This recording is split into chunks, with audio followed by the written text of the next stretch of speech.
Bonjour Anthony Morel. Ça pique un peu, hein? Bah ça pique, ouais, mais c'est l'heure de régler les montres et les réveils parce que tout ça devient de plus en plus intelligent. Oui, absolument. Tous les moyens sont bons pour nous tirer du lit. Exactement. Alors on va aller du réveil gentil au réveil méchant. La méthode douce, la méthode dure, mais effectivement, de plus en plus, c'est des bijoux de technologie. Et d'ailleurs, maintenant, c'est Google, Amazon, Lenovo qui sortent des réveils. Alors avec des assistants vocaux intégrés, on peut régler le réveil à la voix, ça c'est assez pratique. Réveille-moi tous les matins avec C'est déjà demain sur RMC. Voilà, comme ça c'est fait, c'est réglé. Des réveils qui vont analyser la qualité de ton sommeil et te donner des conseils pour mieux dormir. Moi j'en teste un depuis quelques semaines, vraiment pas mal. Donc il analyse, en fait, j'allais dire il te regarde dormir. Non, c'est un petit peu anxiogène, il n'y a pas de caméra à l'intérieur, mais il va, on va dire, analyser tous les bruits, l'ambiance sonore. Est-ce que je ronfle, est-ce que je tousse, est-ce qu'il y a des variations de luminosité dans la chambre? Et à partir de tout ça, le matin, il me donne un petit compte rendu pour me dire, voilà, tu as dormi tant d'heures, là ces cycles de sommeil c'était bien, pas bien, tu devrais plutôt te coucher à cette heure-là et mettre le réveil à cette heure-là pour optimiser tes cycles de sommeil. Et ça c'est quand même bien pour pas que ce soit trop compliqué. On nous surveille le matin aussi quand on dort. Mais oui, enfin nous surveiller aussi, nous donner des conseils. Et alors mon préféré, le réveil cafetière, génial, qui va te réveiller avec une bonne odeur de café et avec, en fait, la machine se met à percoler à l'heure que tu as programmée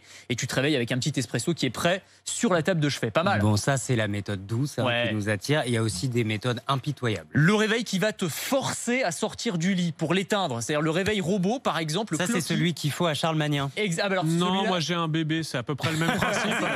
Mais ça se met à hurler et tu es obligé de te lever. Hein. C'est difficile de le programmer, le bébé, ça qui est compliqué. Oui. Alors avec ce réveil-là, il se met à sonner et il s'enfuit en fait de la table de nuit. Il est monté sur roulette et donc il faut le poursuivre pour l'arrêter. Ou alors tu as le même modèle avec un drone, donc il s'envole et il faut aller le récupérer.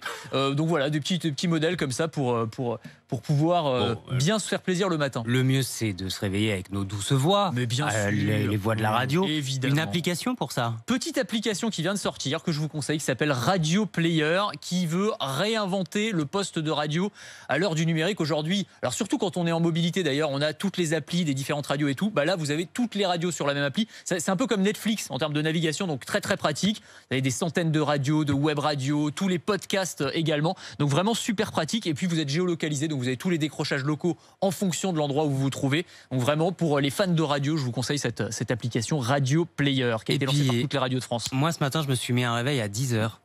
Ah oui, parce qu'Anthony Morel lance un nouveau rendez-vous à 10h sur Twitch, sur la chaîne de BFM Business, la chaîne Twitch de BFM Business. On va lancer des rendez-vous. Alors la première émission donc sera technologique avec moi évidemment. On va se demander si on va tous se transformer demain en super humains. Voilà, l'homme augmenté. Est-ce qu'on va avoir contrôler des objets par la pensée comme le professeur Xavier dans les X-Men, avoir des exosquelettes comme Iron Man. Enfin voilà, avec plein d'invités. Et puis évidemment on répondra aux questions des internautes puisque c'est tout l'intérêt de Twitch, cette plateforme très prisée des fans de jeux vidéo, mais qui s'élargit largement. Absolument. Soyez au rendez-vous, 10h. Vous pourrez dire j'ai vu la première d'Anthony Morel sur Twitch à 10h tout à l'heure. Soyez nombreux.